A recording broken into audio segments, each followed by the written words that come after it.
Topic 5, Functions and Graphs. Subtopic 5.1, Functions.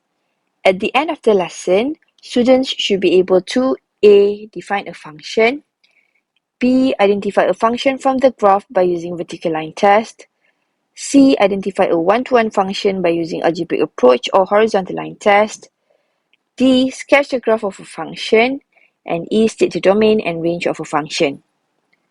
So first, we need to know few definitions of terms that we're going to use in chapter 5. The first one is relation. So what is a relation? A rule which associates each element of set A with element in set B. Domain. What is domain? All elements in set A. What is range? All elements in set B which are matched with elements in set A. And codomain is the whole elements of set B. There are 4 types of relations in chapter 5. The first one that we're going to learn is one-to-one relation. So we have 2 sets, A and B. We can see that every element in set A are matched to just one element in set B. So the second relation is one-to-many. As we can see here, element Y in set A is matched to 2 elements in set B. Many-to-one relation, we can see that both elements Z and P in set A are matched to just one element, element 3 in set B. And the last relation is many-to-many. Element X in set A is matched to 3 elements in set B, and element Z in set A is matched to 2 elements in set B. Then we need to know the definition of function. What is a function? A function is a relation from set A to set B such that every element of set A is matched with only one element of set B. So functions are a one-to-one relation and many-to-one relation. So a function is mapped from set A to set B, written as f double dot x arrow to the y, or f x in bracket equal to y, where x is the object and y is the image. So a function is onto when its range equal to its codomain. Now we have 2 sets, set A, set B. So in set A, we have element P, Q, and R. In set B, we have element 2, 4, and 6. So elements from set A are mapped to elements in set B. So elements P and Q are mapped to element 2. Element R is mapped to element 4. So the domain is P, Q, and R. So the range 2 and 4. The codomain, the elements in set B are 2, 4, and 6. As you can see, the range is not equal to codomain. So is this an onto function? The answer is no. It is not an onto function. Example 1, let A, B, and F determine that F is an onto or one-to-one function from A to B. So we have 2 sets. Set A, the elements in set A are 1, 2, and 3. We have another set, which is set B, 4, 5, and 6. So f is a function that maps element from set A to set B. Okay, so we can see here the function f map element 1 to 4. Then function f map the element 2 to 5. And function f also map element 3 to 5.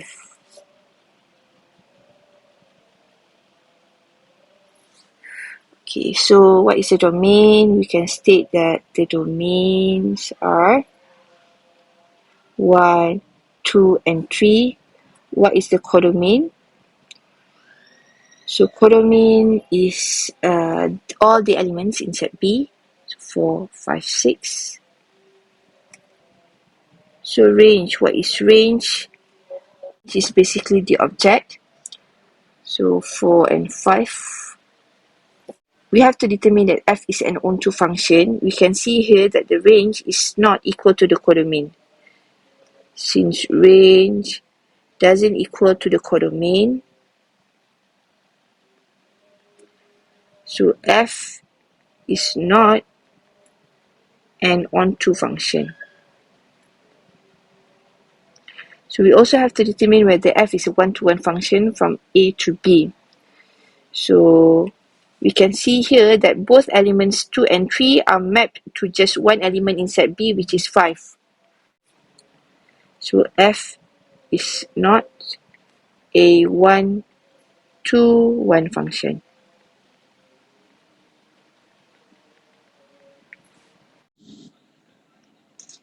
Now you want to determine whether a relation is a function or not by using the vertical line test. If you draw any vertical line, and the vertical line drawn intersects the curve at only one point, then fx is a function. In example 2, we have to state which graph represents a function below.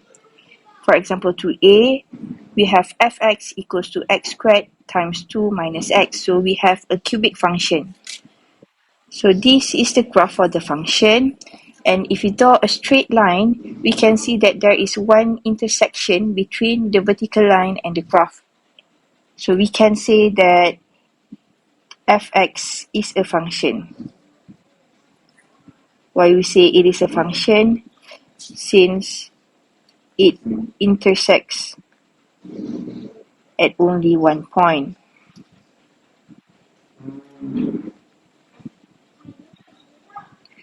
Then if we look at example B, y squared equals to x. So the graph for y squared equals to x is this graph. Then if we try to draw a vertical line, we can see that there are two intersections between the curve and the vertical line. So we can say that fx is not a function.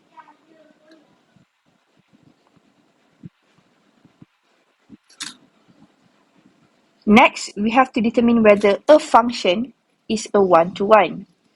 So the function can be determined whether it is one-to-one by using two methods. The first method is by using graphical approach. Then the second method is by using algebraic approach. For the graphical approach, we have to use the horizontal line test. So the horizontal line test can be used to determine whether a function is one-to-one. If a straight line drawn parallel to the x-axis and the straight line cuts the graph of the function not more than once, then the function is a one-to-one. So if we look at example 3, we have to identify whether each of the following is one-to-one function or not. Okay, so we have set function, for example 3a. Okay, this is the function, and then we try to draw a horizontal line that is parallel to the x-axis, and we can see that the horizontal line intersects the curve at only one point. So we can say that the following function is a one-to-one. Is a one-to-one function. Why is it a one-to-one function? Because it intersects the curve at only one point. In example 3b, we have an absolute value function, and then we try to draw a horizontal line, and we can see that the horizontal line intersects the curve at 2 points. So since the horizontal line intersects the curve at 2 points, we can say that the function is not one-to-one.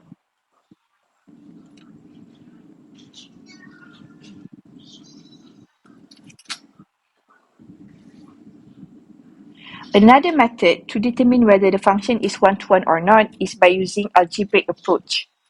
So a function f is said to be one-to-one if fx1 equals to fx2. Only when x1 equals to x2 for each x1, x2 is the element of domain of f. For example 4, we have to determine whether the following function is a one-to-one function. For a, fx equals to 2x plus 3. The first step by using algebraic approach is by letting fx1 equals to fx2. our aim is to get x1 equals to x2 at the end of the solution. Then we substitute x1 into the function on the left hand side. So 2x1 plus 3 equal to substitute x2 into the function on the right hand side.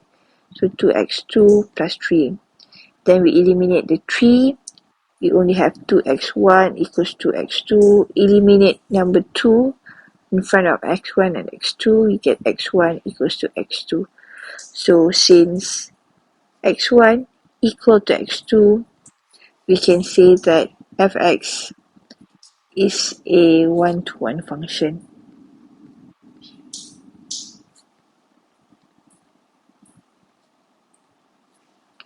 For b, we have quadratic for our function. So for quadratic, first, before we let fx1 equals to fx2, we need to do completing the square method. So if we look at our function, the coefficient of x squared is already 1, so we can just proceed by doing completing the square method. X plus 6 divided by 2, 3 squared minus 3 squared plus c if we have to.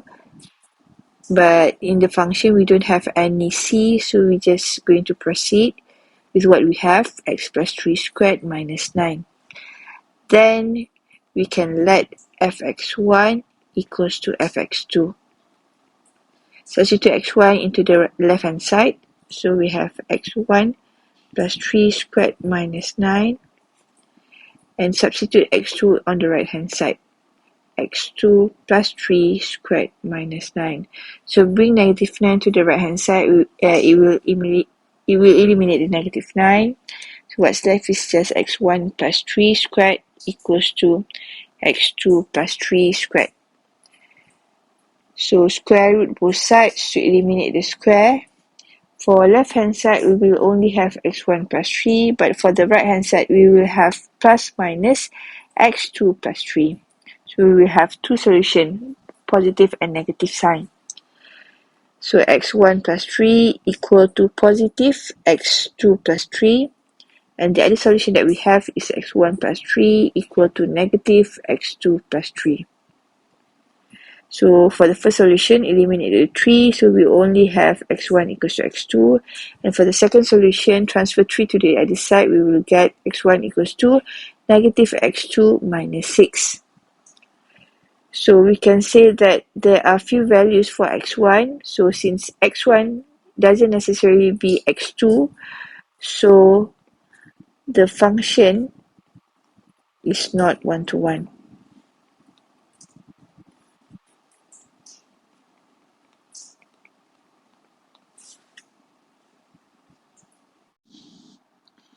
For c, our function is x squared plus 12x. So first we're going to do completing the square method. So since the coefficient of x squared is already 1, so x plus 12 divided by 2, 6 squared minus 6 squared. Simplify, x plus 6 squared minus 36.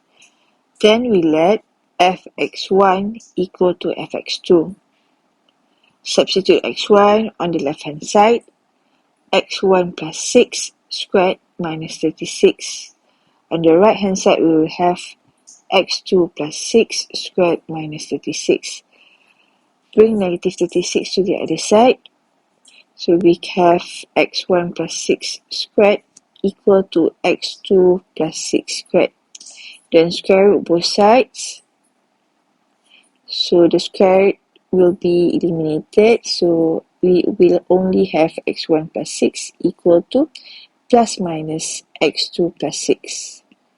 But since our function has restriction, where x is greater than negative 6, it also means that x plus 6 must be greater than 0. X plus 6 must be positive.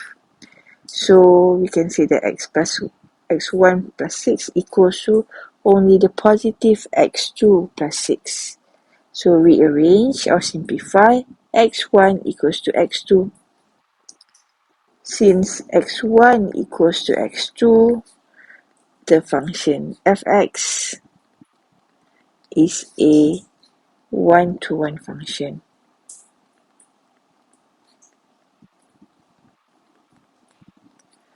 For D, we have an absolute values function.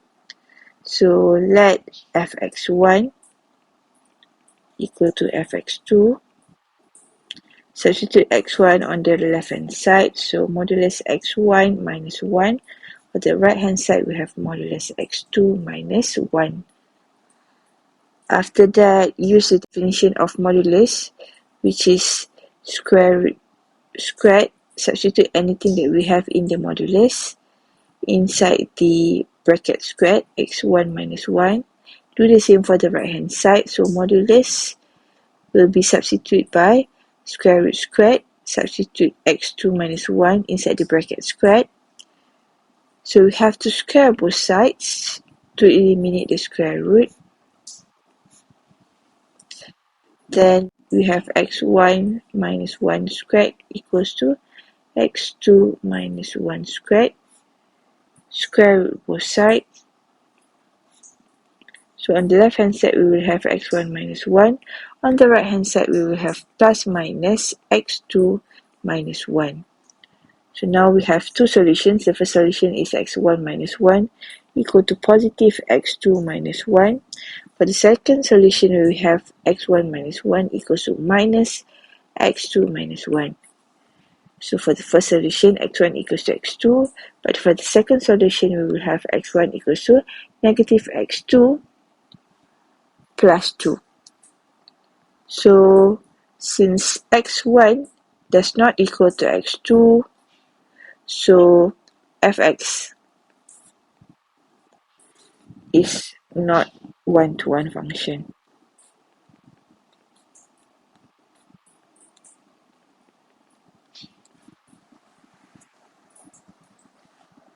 The basic shape graph of a function and finding the domain and range. Domain, capital DF, is the set of values of x in which fx is defined. So some function defined for certain values of x only. Then for range, usually denoted by capital RF, is the set of all possible values of fx as x varies throughout the domain. So domain and range can be written in the form of sets or interval notations. There are two methods to find the domain and range of a function. The first method is by using graph, but the second method is by using algebraic. Domain and range of a function. So what does it mean by domain? The starting and the ending values of x on the graph. What is range? The starting and ending values of y. Constant and linear functions. So we have few steps to sketch linear graph. So the first step is to find the x-intercept when y equals to 0. Then we find the y-intercept when x equals to 0. And the last step is to join the 2 points. So if we look at example 5, we have to sketch the graph, state the domain and range for each equation below. Okay, kalau kita tengok example 5a, y equals to 5. Bila kita ada y equals to a constant ataupun x equals to a constant, kita akan dapat satu straight line. So, bila kita ada y equals to 5, kita akan ada satu horizontal line. So, first, lukis x-axis. Then, kita lukis y-axis. So, at y equals to 5, kita ada satu horizontal line dekat y equals to 5. So, kalau kita tengok, paling kiri graf ni boleh pergi negatif infinity dan paling kanan graf ni boleh pergi infinity. So, the range is negative infinity to infinity. Or kita boleh tulis dia juga sebagai all real numbers. Okey, kemudian kita tengok pula paling bawah graf ni boleh pergi. Memang graf ni dia tidak turun ke bawah, dia tak turun ke atas, dia stay untuk semua values of x, dia stay pada y equals to 5. So, kita cuma ada satu value untuk range, which is, kita letak curly bracket, 5. Okay, kemudian kita tengok pada example B, x equals to 4, macam saya kata tadi, kita akan ada satu straight line. Kalau y equals to 5, kita akan ada satu horizontal line. Untuk x equals to 4, kita ada satu vertical line. So, lukis x-axis, lukis y-axis. So, at Y-axis at x equals to 4. Kita akan ada satu vertical line lah.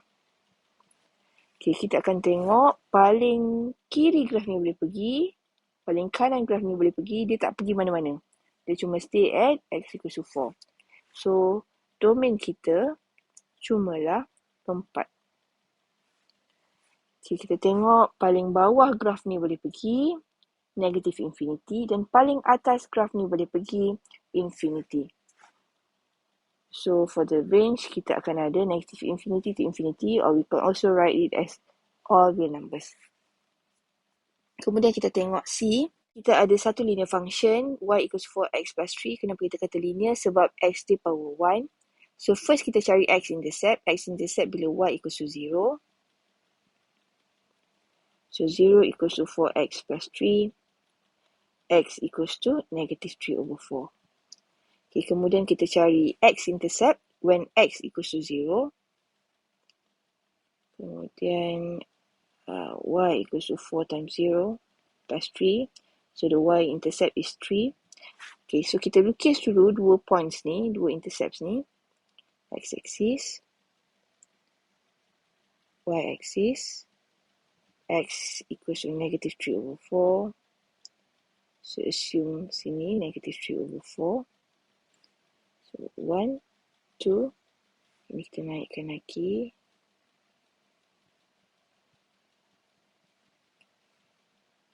Okay, so sini ada dah 3. So, third step, join the 2 points. Kita lukis satu straight line yang menggabungkan dua-dua point ni. Okay, so, ini adalah graf untuk linear function kita. Kita tengok pula pada D. dy equals to 2 minus 2x. So, kita repeat benda yang sama. Kita cari x-intercept. Kita let y equals to 0. So, 0 equals to 2 minus 2x. 2x equals to 2. So, x equals to 1. Kemudian kita let x equals to 0 untuk cari y-intercept. So, y equals to 2 minus 2 times 0. So, we get 2. Lukis dulu dua points ni. X-axis. Y-axis. Y equals to 0, x equals to 1. Okay, x equals to 0, y equals to 2. Alright. So, sepatutnya kita akan, kalau ikutkan third step, kita akan draw a straight line that join the 2 points.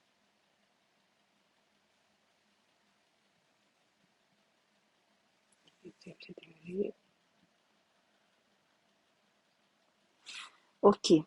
Kita macam ni lah sepatutnya kalau kita cuma ada soalan macam ni. Linear function y equals to 2 minus 2x. Tapi belakang equation, belakang function kita ada range ataupun kita ada domain. Okay, dia ada restriction pada kita punya linear graph. X kita cuma wujud untuk negatif 2 sampailah 2. So, graf kita pun kita takkan lukis keseluruhan graf lah. Takkan lukis daripada negatif infinity sampai infinity lah. Kita akan lukis bermula daripada negatif 2. So, let's say sini negatif 2. Sampailah ke value 2. X sama dengan 2. So, kita kena check graf kita ni bila X sama dengan negatif 2, berapa value Y dia? 2 tolak 2 darab negatif 2. So, kita akan dapat 6. Okay, bila X sama dengan 2, 2 tolak Y sama dengan 2 tolak 2 times 2, negatif 2. So, yang ni negatif 2. Kemudian, bila X sama dengan negatif 2, Y equals to 6. So, sama macam tadi, saya akan naikkan graf saya.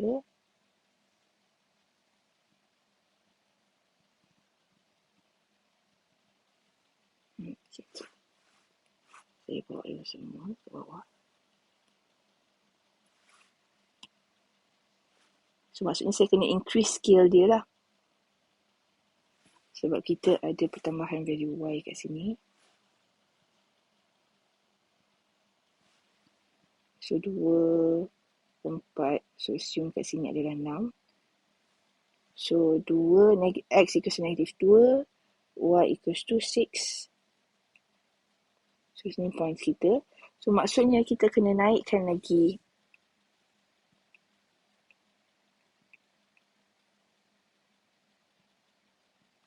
kita punya line.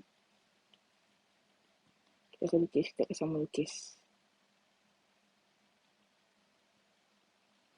Okay, kejap.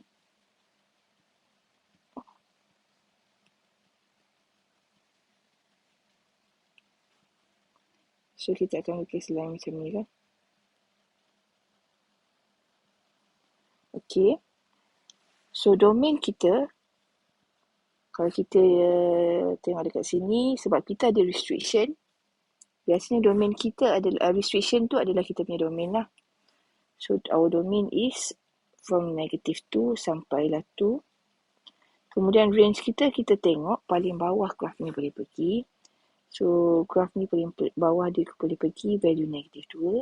Dan paling atas graf ni boleh pergi pada value 6. So, -2 to 6.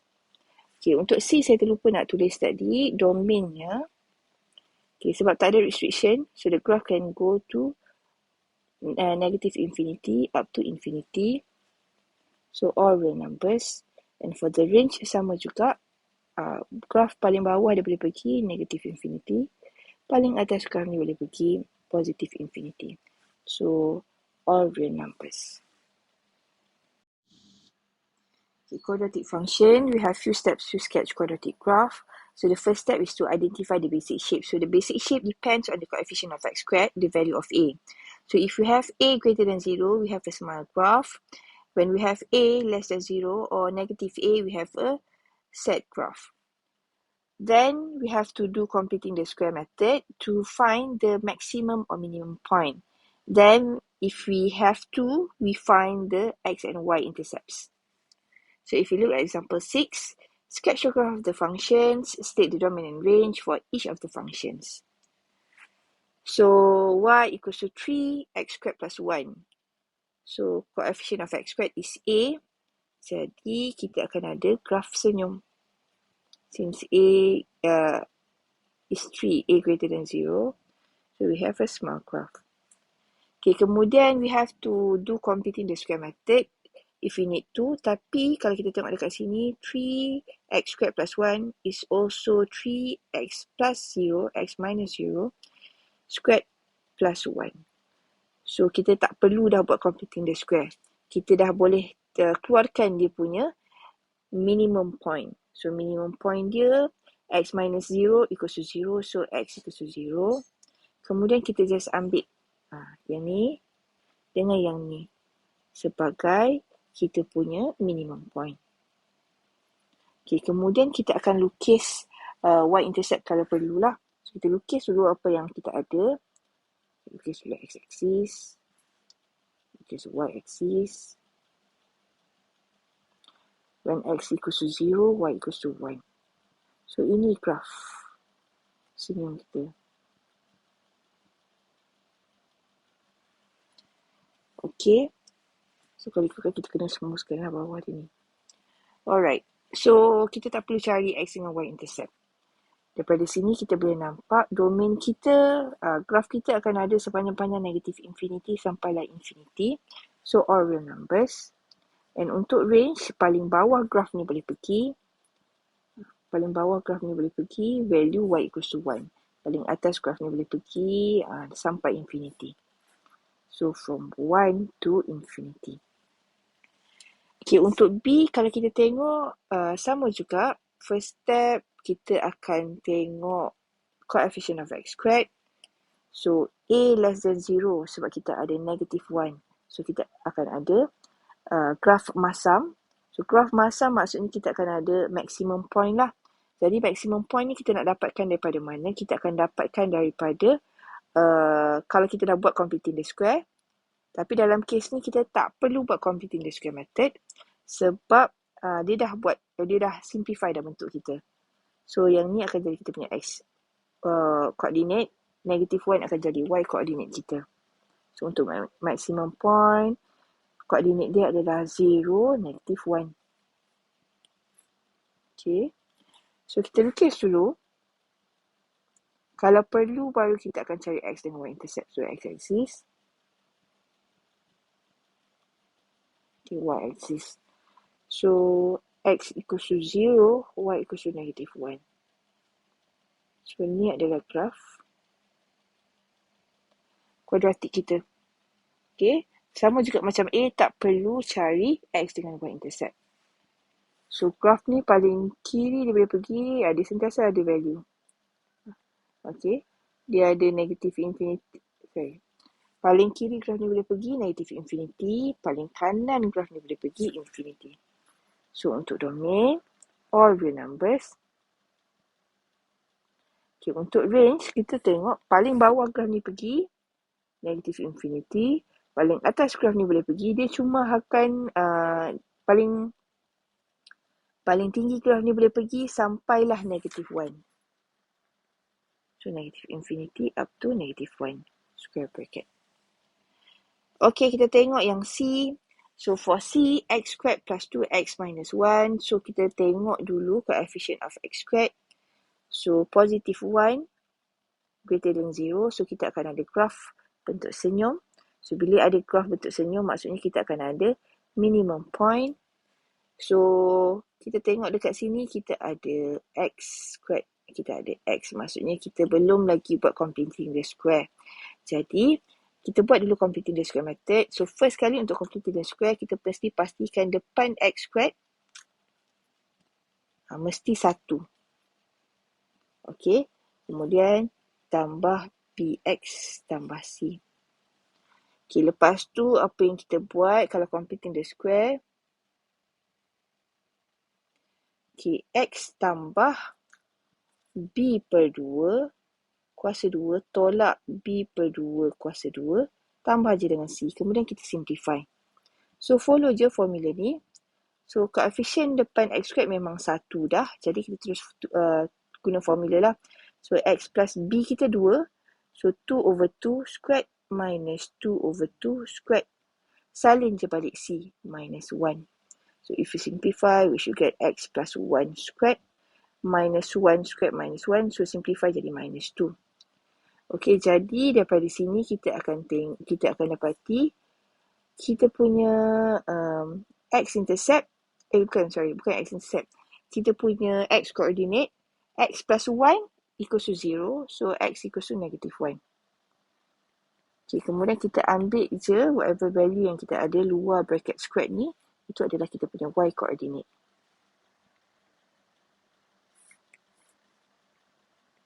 Okay. So, kita lukis dulu. X-axis.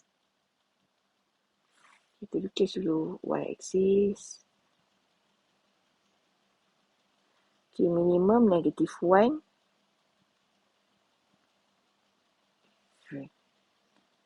Negative 1 untuk X, negative 2 untuk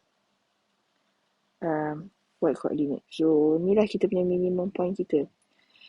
Okay, untuk case ni, kita kena check kita punya X dengan Y intercept sebab graf kita ni boleh jadi sama ada dia lalu atas origin, pass through origin, lalu dekat origin ataupun dia lalu dekat bawah origin. Okay. So, untuk case-case macam ni yang kita akan check dia punya X dengan Y intercept. So, let X equals to 0, when X equals to 0, Y equals to negative 1. Kemudian, when Y equals to 0, X equals to, yang ni kita guna je EQN, function EQN dalam calculator. Tak perlu tunjuklah factorize semua sebab kita just nak tahu value. So, mod, EQN, 1, 2, negative 1. So, value X kita negative 2.4142. Satu lagi, 0.4142. So, X tu negative 2 point something. So, somewhere around here. Satu lagi value of X, 0 point something. So, somewhere around here. So, maksudnya graf kita, dia akan lalu bawah origin lah dan ke sini.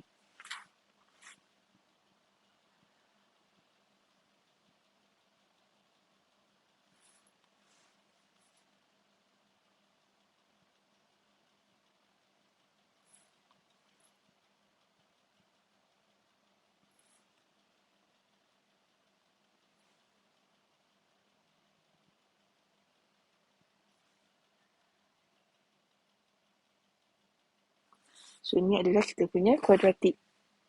Okay, tapi kalau kita tengok dekat sini, sama macam linear tadi, kita ada satu inequalities dekat belakang function kita.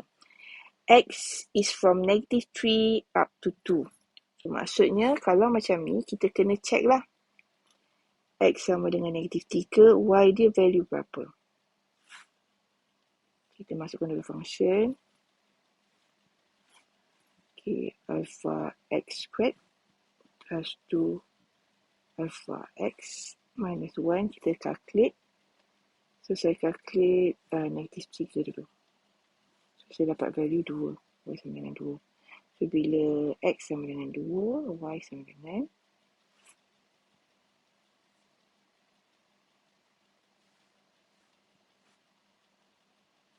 y sama dengan 7.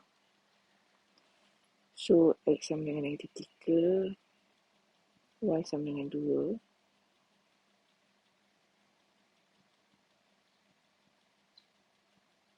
Okay.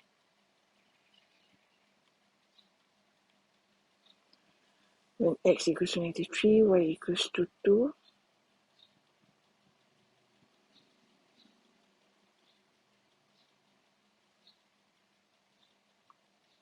Contoh kat sini. Okay, kemudian bila x sama dengan 2, y sama dengan 7. Kita kena tambah lagi sikit kita.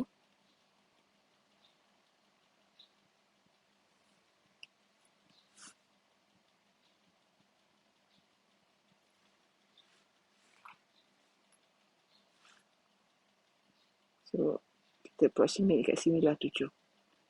So, sini. Okay, so kita kena pastikan graf yang kita lukis tu, dia bermula daripada x -3, y 7 tu, sampailah macam ni. Okay, so kita betulkan balik graf kita.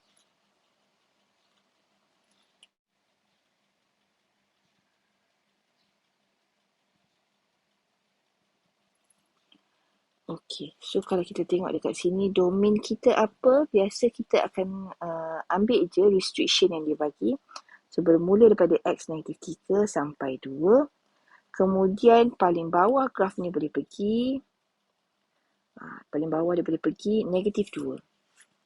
So, range dia bermula daripada -2 sampailah paling tinggi graf ni boleh pergi. Dia tak ada limit. Sampailah infinity. Yang graf tu kita boleh sambung lagi atas dia. Okay, so ni range dia daripada -2 sampailah ke infinity. Cubic functions. The steps to sketch cubic functions are, first, to identify the basic shape.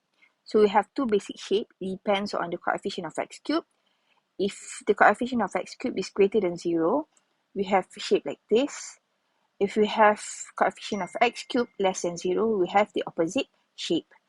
Then we need to find the x-intercept and the y-intercept. Example 7, sketch the graph of the function and state domain and range for each of the functions. So we can see in example 7a, y equals to 4 minus x cubed. So we have negative coefficient of x cubed. So the shape will be like this. Then find the x-intercept, that x equals to 0. When x equals to 0, y equals to 4. Then when y equals to 0, 4 minus x cubed equals to 0. So use calculator. For polynomial degree 3, -1 for x cubed, 0 for x squared, 0 for x, +4 for constant. So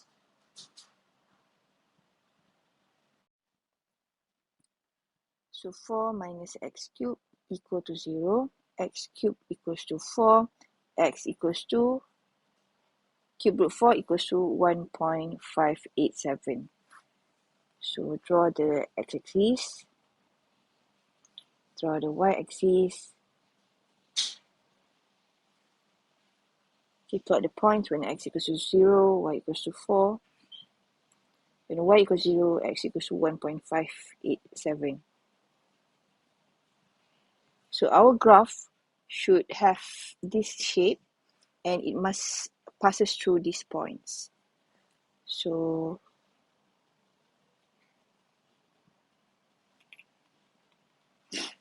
this is our shape.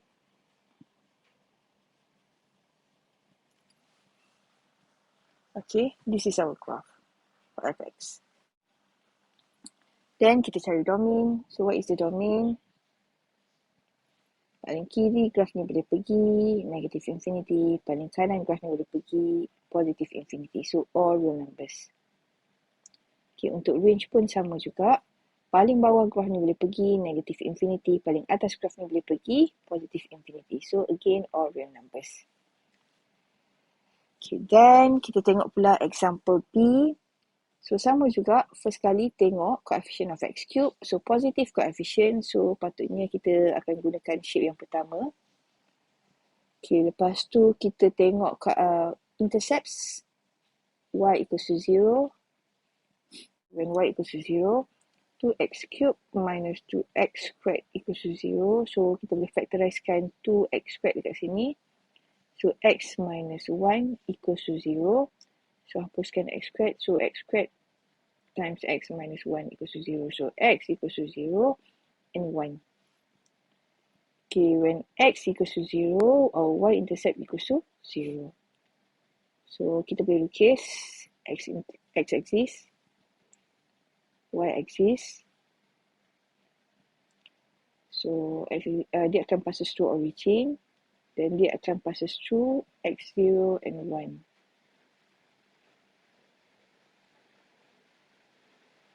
So kita punya cubic function mesti bentuk macam ni . Jadi kita akan ada graf yang macam ni. Dia akan menghampiri satu, kemudian dia naik semula ke atas. Supaya kita akan ada bentuk yang macam ni lah. So domain kita paling kiri graf ni boleh pergi, dia boleh pergi sampai infinity. Dan kanan graf ni boleh pergi sampai infinity.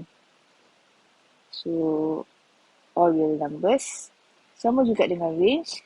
Paling bawah graf ni boleh pergi negative infinity, paling atas graf ni boleh pergi infinity. So all real numbers. Okay, kita tengok pula last example untuk cubic function. So first identify the basic shape. So negative x cube, jadi kita akan ada graf macam ni. Lepas tu kita cari x-intercept dia, y equals to 0 when y equals to 0. Negative x cube minus 3x squared plus 2, positifkan dulu, so x cube plus 3x squared minus 2 equals to 0. So kita boleh terus guna calculator untuk kira. Okay, ambil yang polinomial degree 3, so 1x cube, 3x squared, 0x, 3x squared, 0x, negative 2. So, bila kita calculate, kita akan dapat x sama dengan negatif 1. X sama dengan negatif 2.732. Satu lagi, 0.732. Okay, kemudian kita cari pula y-intercept when x equals to 0, y equals to 2. Okay, lepas tu, kita lukis x-axis. Lukis y-axis. Okay, so kita take note apa x-intercept kita. Negative 1. Negative 2.732. 0.7. Kita agak-agak je lah. Bila x sama dengan 0, y sama dengan 2.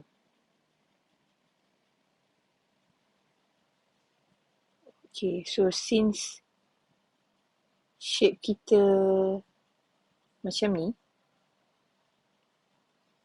so sepatutnya graf kita mesti start turun, lepas tu naik balik, kemudian dia turun balik. Okay, so dia start daripada atas. Okay, masuk bawah.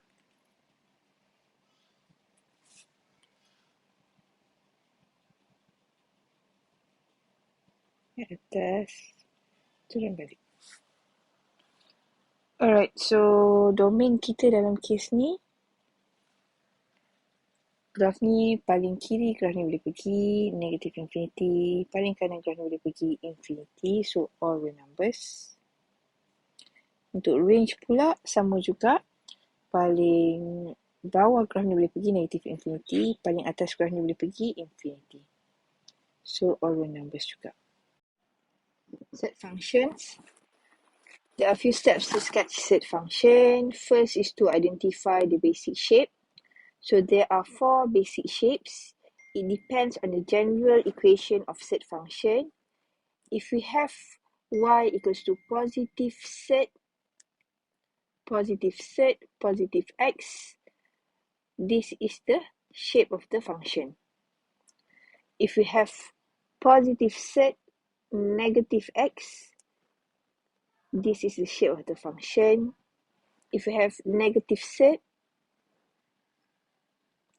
positive x, this is its shape. And when we have negative set, negative x, this is the shape of the function. Then we need to determine the coordinate of starting point. So what is the coordinate of starting point? For y equals to positive set, positive x. So this is the coordinate of starting point. This is the coordinate of starting point for the second shape, second graph. For the third graph, this is the coordinate of starting point, and this is coordinate of starting point. Okay, then we need to find x and y intercepts. Example 8, we need to sketch the graph of the function and state domain and range for each of the functions. So first we have to determine the sign for set and the sign for x. So positive set, positive x. So the shape should look like this. After that, we need to determine the coordinate of starting point. This is the coordinate of starting point. So we take whatever that is under the set. So x plus 4 must be greater equals to 0. So x must be greater equals to negative 4. So dia akan start from negative 4. After that, kita tengok ada tak any number outside the set. So plus 0. So the y coordinate will be 0. Okay, so kita lukis lah x-axis. Kemudian kita lukis y-axis. So plot the coordinate of starting point, which is negative 4 and 4. So let's say this is negative 4, 0. Okay, lepas tu kita akan ada graf macam ni. Dalam kes ni, kalau kita nak cari coordinate of, kita nak cari y-intercept pun boleh, tak nak cari pun tak apa. So let's say kalau kita nak cari y-intercept, let x equals to 0. So y equals to set 4, which equals to 2. So this is the y-intercept. So kita try state apa dia punya domain. So graf tu paling kiri graf ni boleh pergi. Dia sampai kat sini je. X equals to negative 4 je. Then graf ke kanan. So start daripada negative 4 to infinity. Kemudian range dia pula kita tengok. Okay, paling bawah graf ni boleh pergi dekat sini, kosong. Kemudian graf tu boleh naik sampai dah ke infinity. So belum boleh daripada kosong sampai ke infinity. Okay, kemudian kita tengok pula example B. So fx equals to set 1 minus 3x minus 1. So again, we need to identify the shape. So look at the sign of the set and the sign of the coefficient of x. So kita ada positive set, negative x, positive set, negative x. Kalau kita tengok basic shape ni, positive set, negative x, bentuk yang ni lah. Positive set, negative x. So bentuk macam ni. Okay, kemudian kita kena identify coordinate of starting point. Coordinate of starting point kita. So coordinate of starting point kita akan ambil whatever yang ada dekat dalam set. So 1 minus 3x must be greater equals to 0. Okay, minus 3x greater equals to negative 1. So divide by negative 3. So x will be less equal to 1 over 3. Okay, so coordinate of starting point kita, x coordinate 1 over 3. Kemudian y coordinate kita ambil yang luar ni. Okay, yang luar, whatever yang ada dekat luar set, which is negative 1. So kita lukis dulu. x-axis, y-axis. Okay, x equals to 1 over 3. So, ni 1 over 3. Y equals to negative 1. So, yang ni kita punya coordinate of starting point. Okay, lepas untuk yang B ni penting untuk kita cari y-intercept sebab dia boleh jadi lalu atas origin, boleh jadi passes through origin ataupun boleh jadi lalu bawah origin. Okay, so kita akan let x equals to 0. When x equals to 0, y equals to set 1 minus 1. So, kita akan dapat 0. Maksudnya, graf kita memang akan lalu origin lah. Jadi, sepatutnya tak ni. Curve dia semua saja. Okay. So, kita identify kita punya domain. So, domain graf ni paling kiri graf ni boleh pergi. Negative infinity. Paling kanan graf ni boleh pergi. Dia cuma stop sampai x sama dengan 1/3. So, from negative infinity up to 1 over 3. Kemudian range kita pula, kita tengok paling bawah graf ni boleh pergi. Graf ni paling bawah dia boleh pergi dekat negatif 1. Paling atas dia boleh pergi infinity. So, bermula daripada negatif 1 sampai ke infinity. Reciprocal function. So, what is reciprocal function? When we have a fraction and there is x in the denominator. Steps to sketch reciprocal graph. First is to identify the basic shape. So, if we have coefficient of x greater than 0, we have graph in the first and the third quadrant. If we have coefficient of x less than 0, we have graph in the second and the fourth quadrant. So for x negative, it can be either we have negative 1 over x, or we can have negative 1 over x, or 1 over negative x.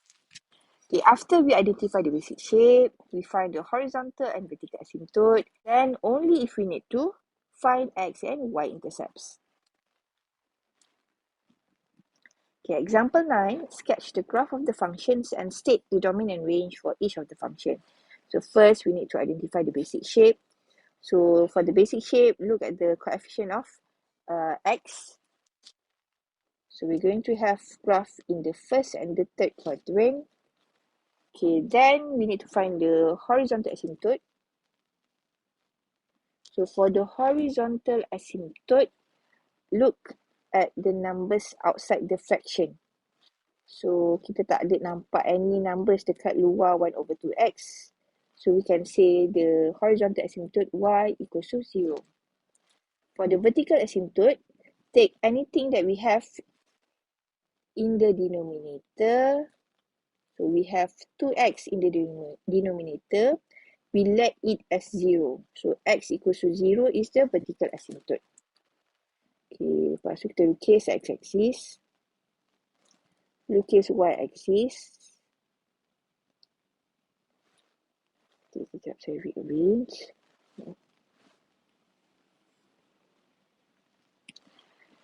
Okay, then draw the horizontal asymptotes.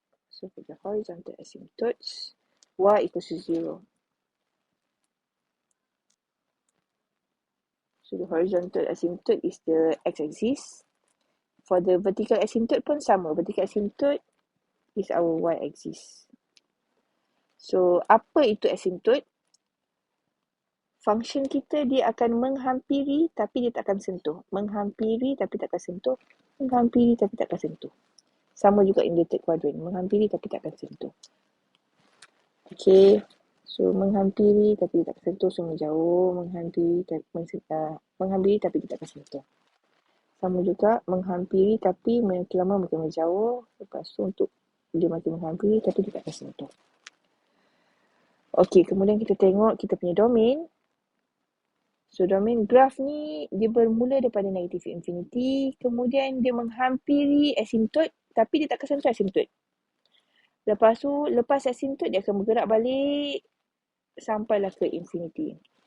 So, maksudnya domain kita daripada negative infinity sampailah ke kosong. Tapi round bracket sebab dia tak akan sentuh vertical asymptote kita. Kemudian start daripada 0 bergerak balik ke infinity. Sama juga untuk range. Kita tengok paling bawah graf ni boleh pergi negative infinity. Kemudian makin lama dia makin naik Menghampiri tapi dia takkan sentuh y equals to 0. Lepas y equals to 0, kita ada lagi graf gerak naik atas sampailah ke infinity. So, sama macam domain, range kita negative infinity sampai kosong. Round bracket sebab kosong tak termasuk. Kemudian start from 0 up to infinity balik. Okay, kita tengok pula example B.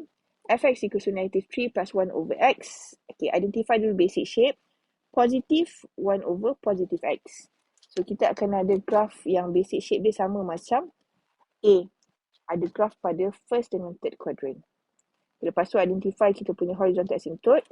Okay, horizontal asymptote, anything yang outside fraction. So, y equals to negative 3. So, vertical asymptote pula apa? Kita ambil whatever yang kita ada dekat denominator. So, x equals to 0. Kita lukis x-axis. Kita lukis y-axis. Kita lukis kita punya horizontal asymptote y equals to negative 3. So, let's say this is negative 3. Vertical asymptote dengan horizontal asymptote kita akan lukis punya dotted line. Okay, vertical asymptote x equals to 0, which is our y-axis. Bukan 0 ni, y-axis. Okay, so untuk graf pada third quadrant tak ada masalah lah. Dia menghampiri, makin menjauh, lepas tu dia makin menghampiri balik. Okay, tapi untuk, tak ada masalah sebenarnya. Untuk graf kat first quadrant pun sama. Dia menjauh, menghampiri tapi makin lama makin jauh. Lepas tu dia makin menghampiri balik kita punya asymptote. Tapi dia takkan sentuh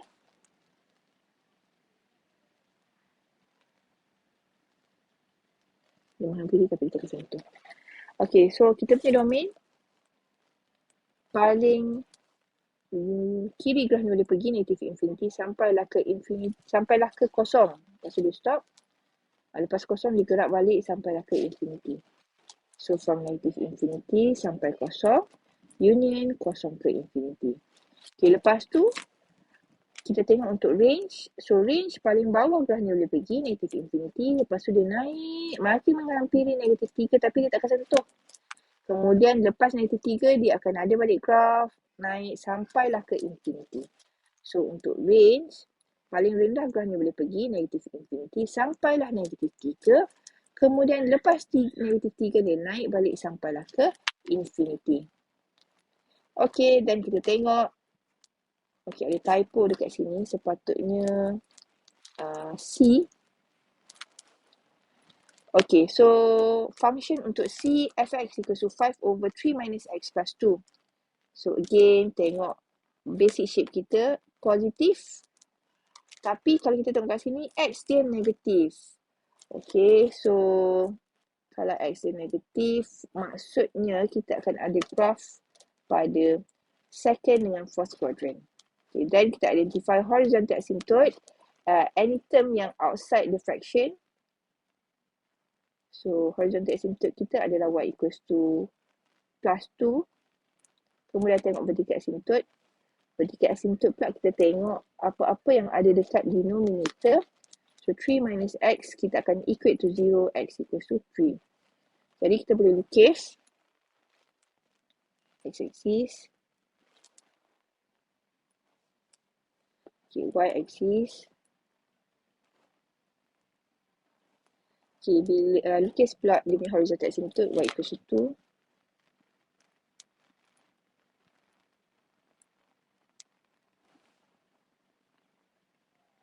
2. Lepas tu lukis pula vertical asymptote dekat x equals to 3.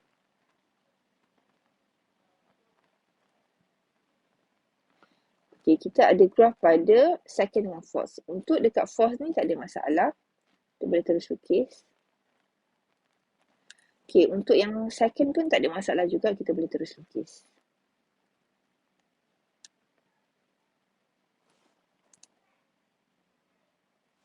Okay, so kita boleh tulis dia punya domain, state domain kita. So, domain paling kiri graf ni boleh pergi negative infinity. Kemudian dia gerak. Okay, sampailah dekat 3 takkan ada graf. Lepas 3 dia ada graf balik sampailah ke infinity. So domain kita daripada negative infinity sampailah 3. Kemudian union 3 ke infinity. Okay, untuk satu lagi, untuk range, paling bawah graf ni boleh pergi negative infinity sampailah ke 2. Lepas tu, lepas 2 pula ada graf sampailah ke infinity. So, untuk range daripada negative infinity sampai 2, union 2 ke infinity. Okay, so itu adalah last example untuk reciprocal function kita.